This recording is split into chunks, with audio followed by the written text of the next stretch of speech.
Эмесе консолидация темасына улантып кетели. Тагыраак дагы бир жолу эске салып айта турган болсом, консолидация бул транзит учур бүтүп, саясий режим бир кандайдыр авторитардык саясий режим бүтүп, ал жерден транзит башталып, авторитардык режим кийин демократиялык режим менен уланган учурда жана ал акыркы чекитке жетип, фундаменталдуу демократиялык институттар отурукташып, демократияга шек туулбай отурган учурун биз консолидация дейбиз деп мурда айтып кеттик. Эми консолидация жөнүндө айтып жатканда негизинен консолидация деп айтканда дагы демократиялык өлкөлөрдүн баардыгынын сапаты негизи бул бирдей эмес деп айтылат. Ошон үчүн бул жерде биз демократиянын сапаты тууралуу кийинки дагы бир биздин демократия тууралуу түшүнүгүбүздү кеңейтиш үчүн ушул ракурстан карап айтып кетсек болот.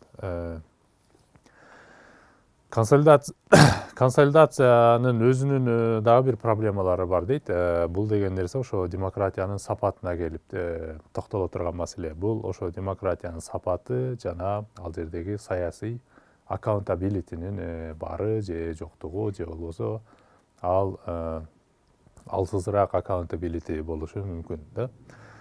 Бул жерде биз ошо эң белгилүү болгон мурда да айтып жүргөн бизде ошо саясий илимпоздордун бири белгилүү Гуильермо О'Доннелдин консолидациялык иллюзия деген түшүнүгүн айтып кетсек болот. Ал деген нерсе бул ушу демократиялык консолидациянын иллюзиясын биз көп эле башыбызга киргизип алып, иллюзиялар менен асманда калкыбайлы деп ал ушундай түшүнүктү айтат. Анын себеби биз кандайдыр бир өлкө бир саясий режимден, авторитардык же болбосо тоталитардык режимден кутулуп, ал жерде транзит башталып, демократиялык трансформация жүрүп, саясий трансформация келип, демократия менен уланып, демократия орнонгондо ал жерде өзгөчө могу жаш демократиялардын же болбосо жаңы демократиялардын сапаты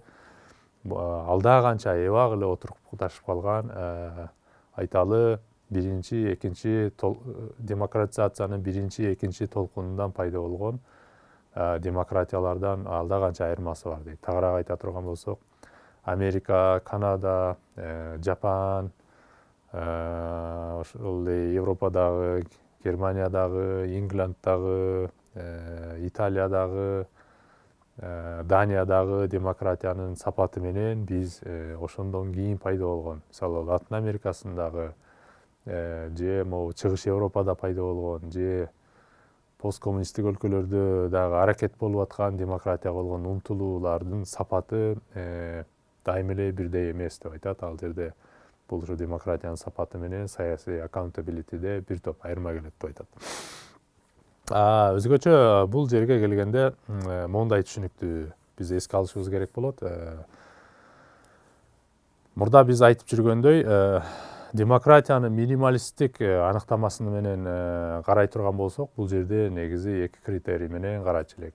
Бул саясатка саясий акторлордун бийлик менен бирдей эле атаандаштыкта саясий оппоненттер же болбосо оппозиция, анда ичинде ар түрдүү партиялар же акторлор, күчтөр саясатка катыша алуу укугу жана аларга чектөө койбогондугу, толук эркиндик берилгени бул биринчи фактор эле. Экинчиси болсо бул саясаттагы ал партиялардын, ал күчтөрдүн, атаандаштардын ортосундагы атаандаштыктын бар болушу, алардын альтернативалык булактарга болгон аксесси же болбосо жолу ачык болуп, эч ким тоскоолдук болбойт болчу. Ошол мааниде биз мурда буну полиархия демократиясы же болбосо полиархи деп биз Роберт Даалдын классикалык эң классикалык модели менен карап жүргөнбүз. Чынында эле биз демократиянын консолидациясы деп айтып жатканда, эгер биз ошол ракурстан алып карай турган болсок, чындап эле демократиянын консолидациясында өзүндө мындай проблема жоктой көрүнөт да.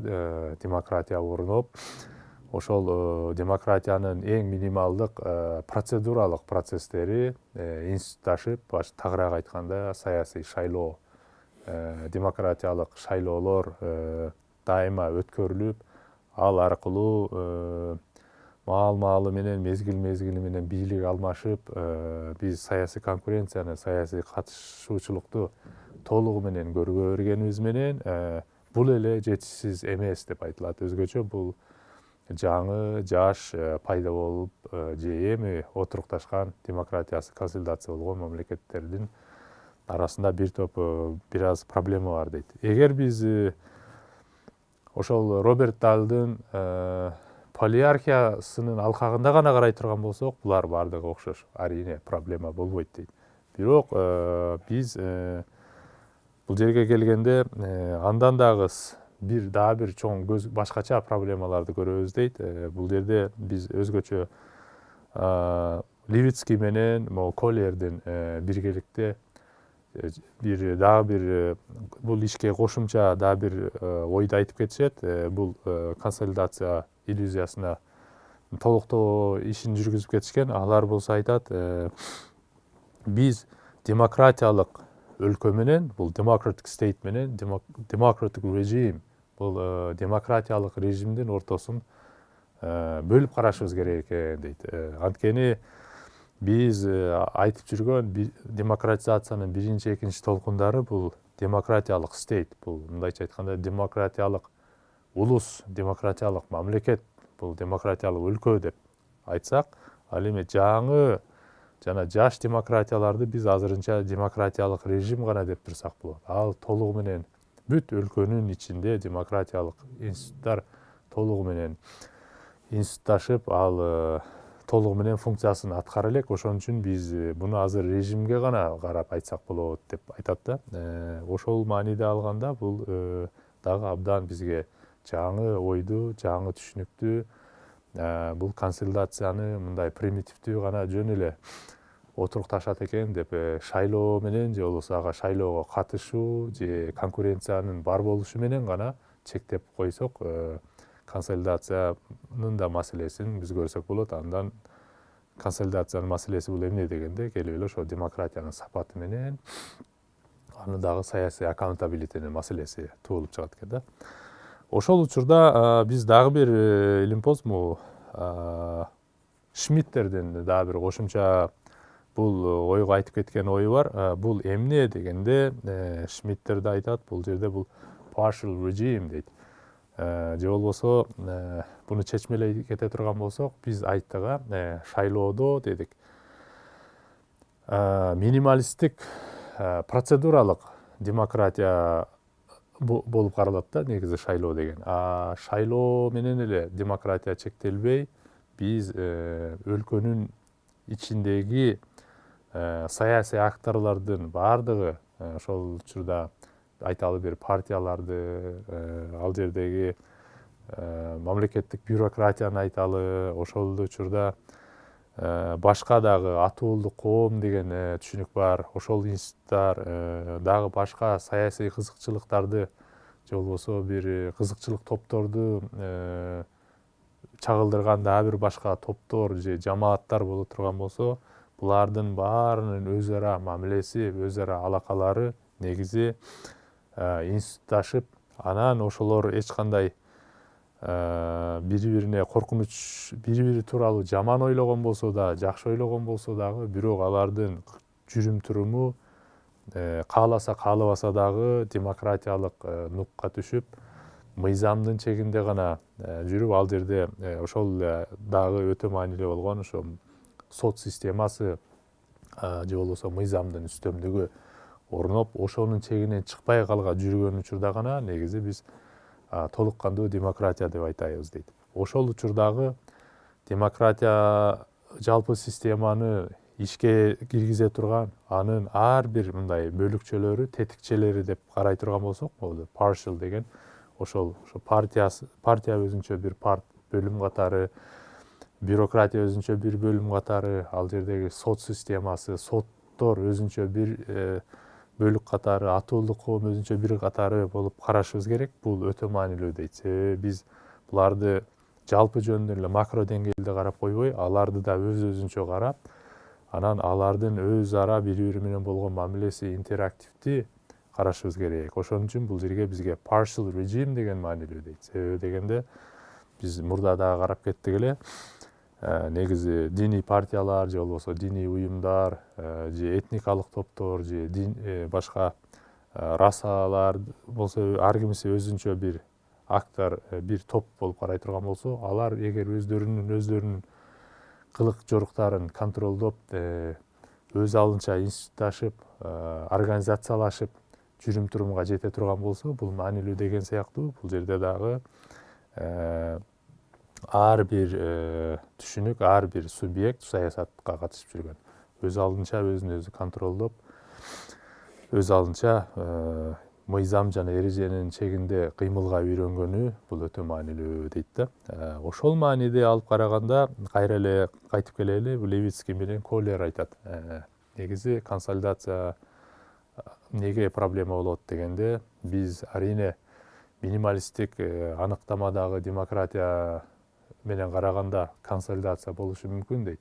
Бирок коомдун ичинде өзгөчө социалдык, экономикалык мамилелерди карай турган болсок, өлкөнүн ичиндеги бир эле мамлекеттик сектор менен чектелбей, мисалы менчик секторду айта турган болсок, алар айталы ишкерлер же болбосо ал жердеги башка деле коомчулуктар өздөрүнүн кызыкчылыктарын, өздөрүнүн укуктарын же болбосо өздөрүнүн мүлккө болгон укуктарын коргоо маселесине келгенде, шайлоо эле аларды коргоп кала албайт экен, алардын укуктарын коргоп кала албайт экен. Ошон үчүн бул жерде демократиянын сапаты пайда болот экен. Биз айткан ал жөн гана минималисттик, электоралдык гана демократия болуп калат экен деп айткан ошол. Ошол учурда булар эгер ишкерлер же болбосо коомдогу кандайдыр бир уюмдар, ал макул бул коммерциялык уюм болсун, коммерциялык эмес уюм болсун, же коомдук уюм болсун, булар өздөрүнүн укугун коргоодо келип эле аларды коргоп бере турган орган бул биринчи негизи мамлекет болот. Мамлекет коргоп берет. Бул коргоп берүүчү органдар бул ошол прокуратура же болбосо милицияга таянат. Эгер алар толук коргоп бере албаса, анда бул демократияны биз толук кандуу консолидация деп айта албайбыз. Демократиянын сапатына мындай шектүү болот дейт да. Андан ары эгер ал да болбосо, анда булар сотко кайрылат. Эгер сот дагы адилеттүү чечимге барып, функциясын аткарган мамлекеттик бюрократияны биз көрө албасак, анда бул демократиянын сапатына өтө чоң күмөн болот жана шек болот дейт да. Ошон үчүн биз жөн гана демократияны консолидация деп айтып атканда, мындай бир иллюзия менен оңой эле демократиялык консолидация орноп кала тургандай, же болбосо ал жөн эле демократиялык институттар өзүнөн өзү эле иштеп кете тургандай мааниде карабашыбыз керек. Жана аны минималисттик гана аныктама менен чектеп койбошубуз керек деп айтылат. Себеби дегенде биз айттык, минималисттик демократиянын аныктамасына ылайык бул жерде саясатка катышуу жана конкуренция гана бар. Ал эми ал учурда биз мамлекет өзү толук кандуу функционалдуу мамлекетпи, ал өзүнүн атуулдарын, ал өзүнүн менчик сектордогу бизнести коргоп бергенге, алардын коопсуздугун гарантия кылганга жөндөмдүүбү? Бул дагы чоң маселени туудурат экен. Ал эми мамлекеттин функционалдуулугу, мамлекеттин өз функциясын аткарып, атуулдарын, ишкерлерин, алардын укугун, мүлкүн коргоп алуу, коргоп албоо, бул көбүн эсе ал жерде мамлекеттик сектордогу бюрократиянын компетенттүүлүгүнө, функционалдуулугуна баш ийет, көз каранды болуп калат. Жана ал жердеги көз карандысыз мыйзам үстөмдүгүнө таянган бул сот системасы барбы, жокпу, ушуга дагы келип тиешелүү болуп калат да демократиянын сапаты.